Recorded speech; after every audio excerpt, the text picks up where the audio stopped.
Let me try to get a decent angle on this. Today we're going to talk about Arcana of the Ancients. Yeah, I don't think I'm going to get a decent angle with this. Hold on. All right.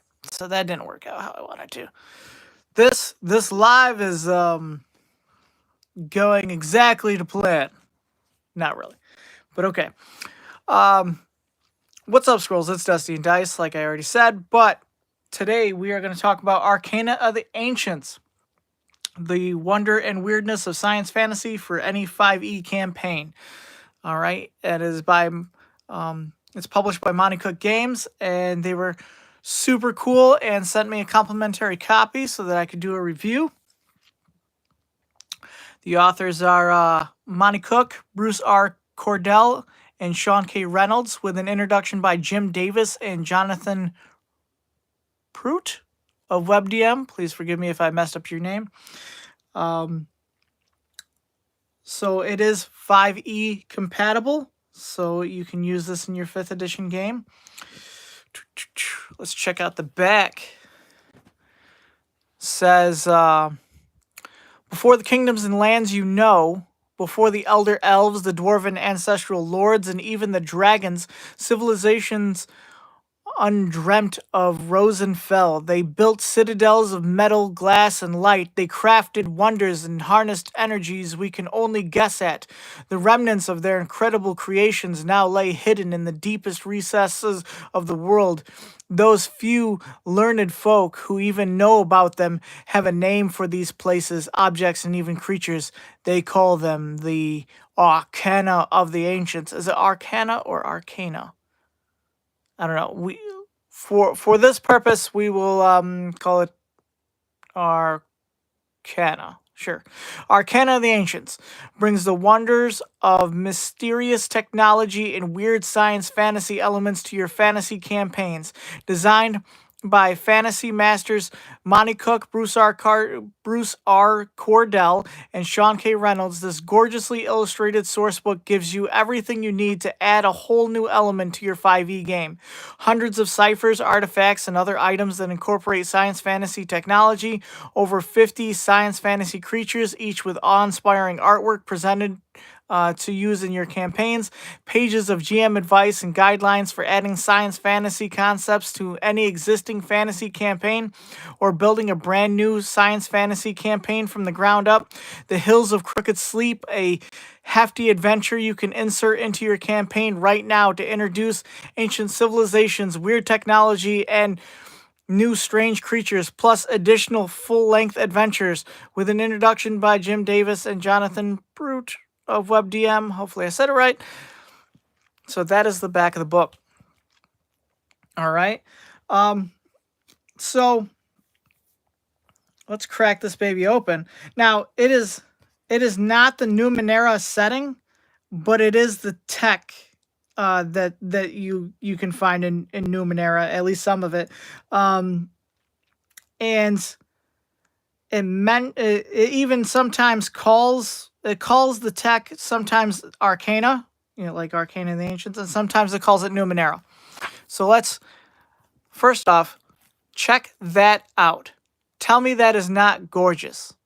That is awesome. Okay. Now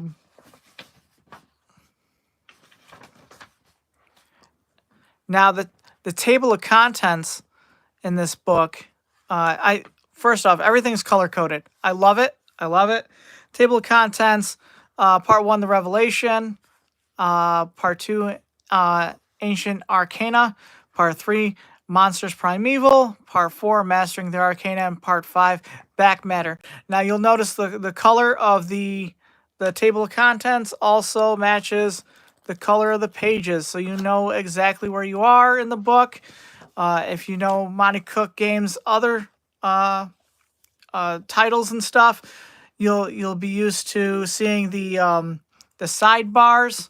They really do a wonderful job with their books. I mean, look at the artwork. It is absolutely a gorgeous book, and Monte Cook Games knocks it out of the park. But let's and so you get You get a Bestiary full of creatures, which is something that Monte Cook Games does with pretty much most of their books. And then you get 3 full-length adventures in this book. So you get the Hills of Crooked Sleep, A Better View of the Stars, and the War Slug of Eldrazor. I don't know. So let's begin to take a look at this stuff. Oh no, hard to hold the camera and look at my notes. A little bit of an introduction. All right, so how to use this book. It just gives you the premise that an ancient civilization had advanced technology. Now that civilization is long gone, and your D&D characters are finding their tech. That's the Arcana of the Ancients. Okay, and then the Hills of Crooked Sleep is the full-length adventure. I did not run this one for my group, but I did run another adventure that's in this book. It's pretty cool stuff. Let's see. Next thing on my list. Yeah, so the Hills of Crooked Sleep, I didn't run it, but it does give you a way of introducing the Arcana, or the technology into your D&D 5e game, which is really good because I mean, if you already have a campaign going, you want a way to bring this stuff into your game. And it's a full-length adventure made for 4 to 5 level 3 characters, full of weird goodness. Check out that art right there. Check out that art. Right? All right, so part 2 is Ancients Arcana. So this is where we're going to get into really the heart of the book. And you're going to get into, as it says, Cyphers, relics, and iron flesh. So ciphers are powerful one-use items. Relics can be used more than once, but have a chance to deplete. And iron flesh is body modifications. And what's cool is they start off with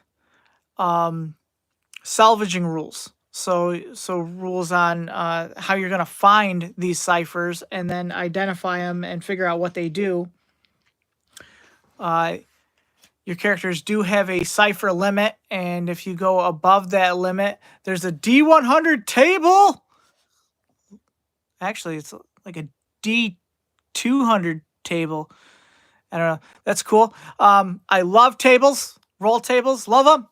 And, so if you go above your cipher limit, you're going to roll on this table and something bad's going to happen. I'm telling you. And then we get into the random cipher tables. I love tables. So D100 table, I'm going to drop a cipher into the game. I roll a 17. I'm dropping a City Shroud. You know what I mean? So there's a D100 cipher table right there. There's a second D100 cipher table, which is super cool. So you can use whichever cipher table you want. And then you get into relics. Relics, so ciphers were one-use items. Relics you can use multiple times, but they have a chance of depleting. All right.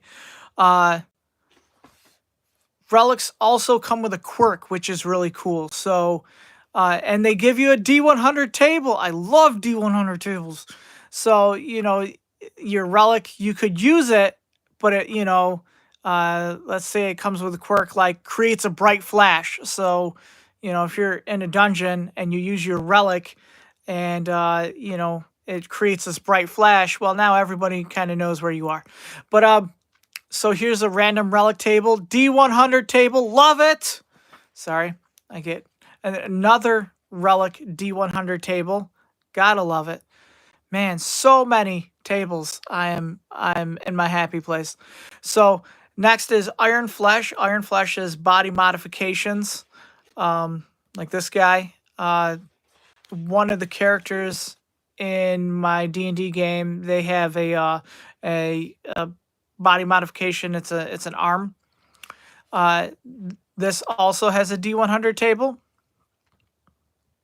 All right, and next is, oh, what happened to my notes? The next section is it's explaining what all the ciphers and relics do. So,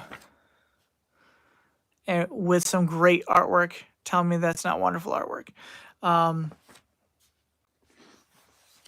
So you get explanation.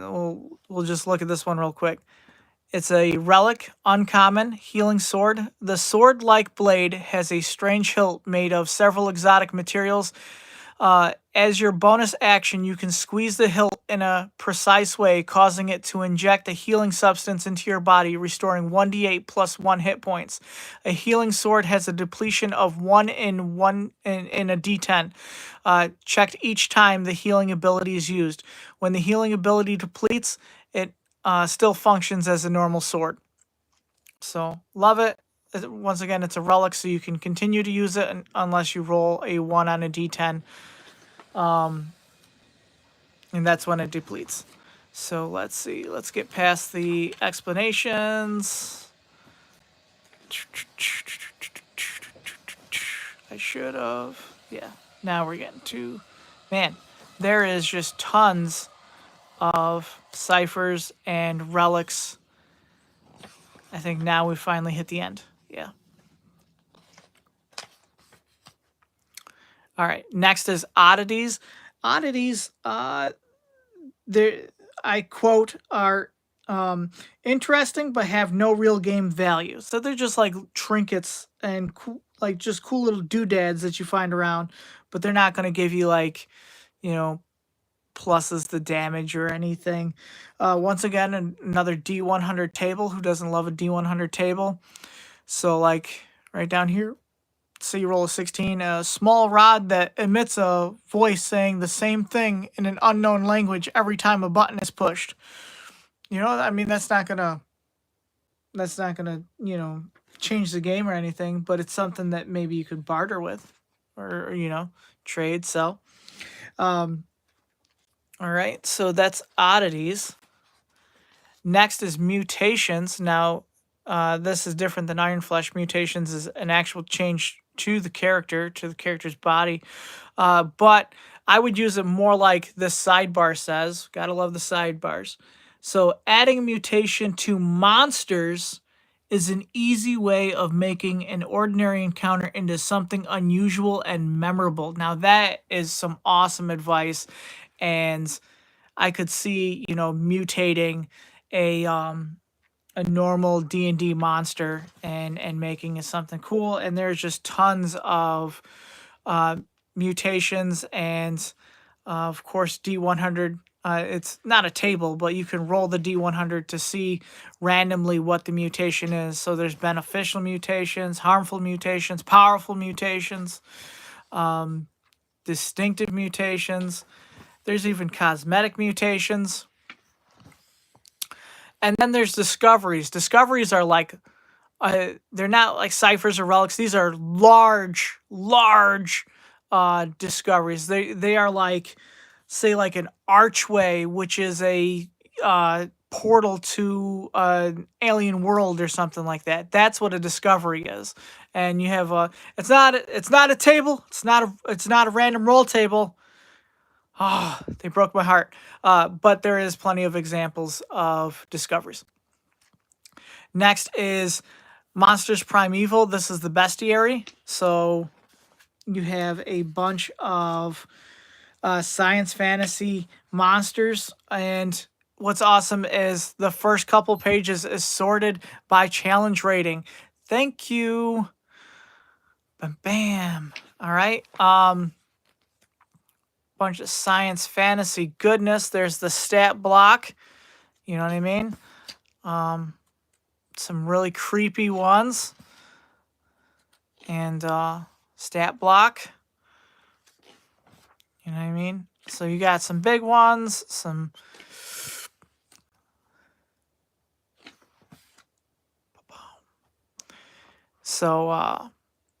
some really serious ones. That's challenge rating 30. Okay. Yeah. Yeah, he's a bad dude. He's a bad dude. So, a lot of cool monsters. Oh my goodness, look at that one. Love it. And then there's like a cool flavor text quote type thing that's about a monster. Love it. So bunches of monsters. I don't know the exact number. Didn't count them. I used this guy in one of our adventures. He was really fun. So yeah, tons of monsters. They have their stat blocks. They're sorted. The first couple pages sorts them by challenge rating. You want to fly in one of those? Sounds good to me. All right, so let's get past the monsters and get to the next section, which is Mastering the Arcana, which is essentially the section for Game Masters, okay? Game Masters, Dungeon Masters. All right, so right here, there's 3 things that this is really about. 1, insert Arcana and the Ancients into an existing campaign or start a new campaign. You know, as a DM, you got to make a choice.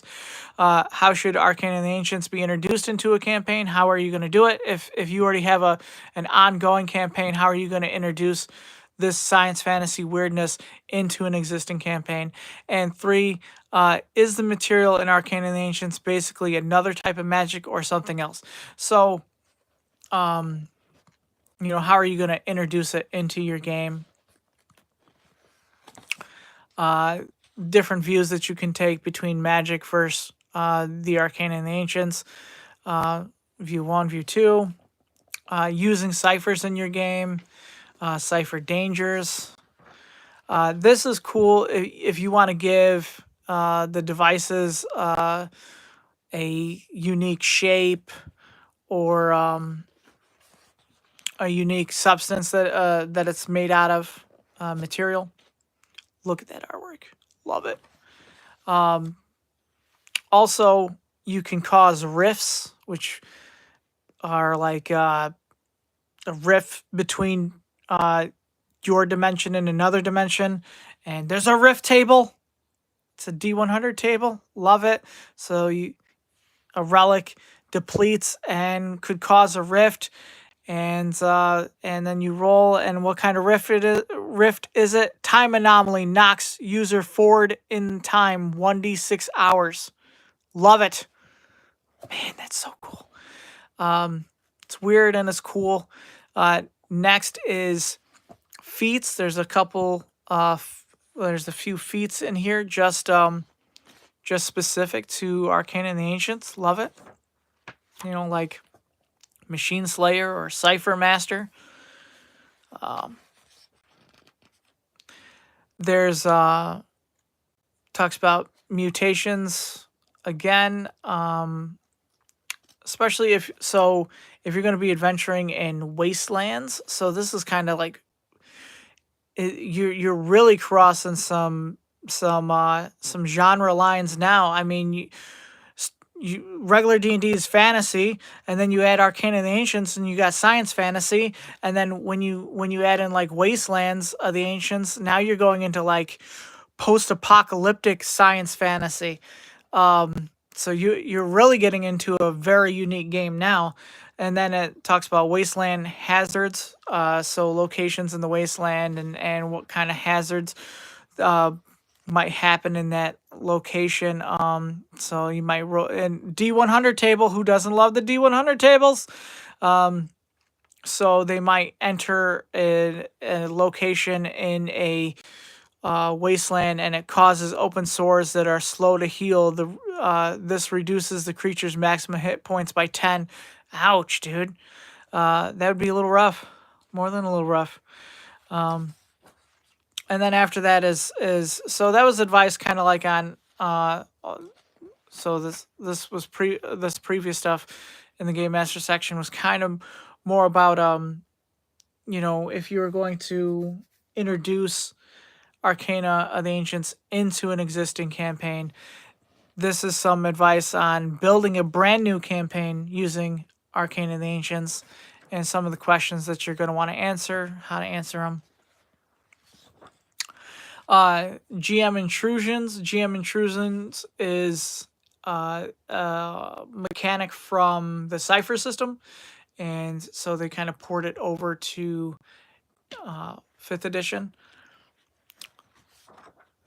And then also just a little bit of advice on converting stuff from Cypher system to D&D 5e.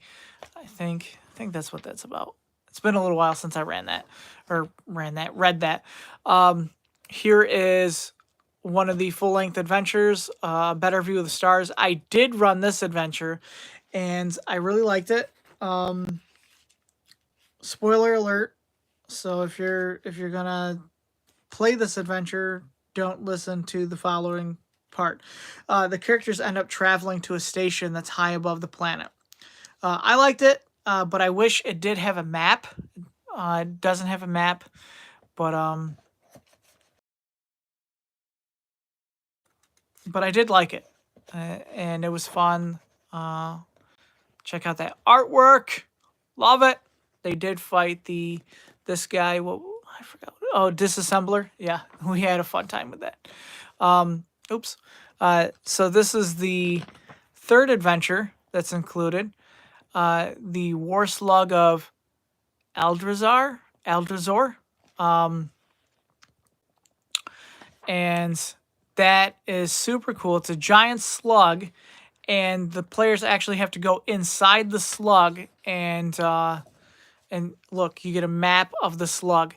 The players have to go inside the slug and oh my goodness. I didn't run this adventure per se. I wrote my own adventure based off of it. But yeah, the characters have to go in the slug and adventure through the slug. Because it's being run like a giant tank. So they got to stop it. So the rest of that is the giant slug adventure.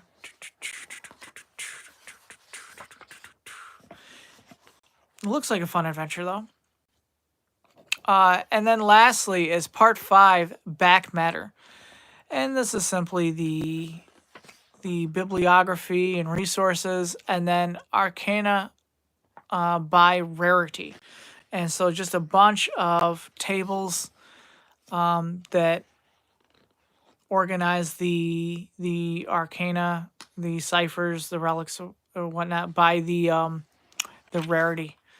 And so once again, I love my tables, and this could be just a quick go-to during a game. And that's the last of that. Now I really liked Arcana of the Ancients. It helped me tell some out of the box stories. If I pull this book out, you know that tonight will not be a Tolkien-esque game. I dropped it in the middle of a campaign and it worked, but I did feel like it was a little forced into the campaign world. If I use it again, I'll probably make a new campaign and I'll use it straight from the start, or I would combine this book with another book, this one, Beneath the Monolith, which converts the Numenera setting into D&D 5e, and between the two of them, you pretty much just run Numenera in 5th edition. Anyway, so that is my review of Arcana of the Ancients. I hope you dug it, and if you have any questions, please leave them in the comments, and I'll answer them. And I want to thank Monte Cook Games for sending me a review copy, and Let me tell you all about it. So, you know the deal. Hey, grab some friends and roll some dice, bruh.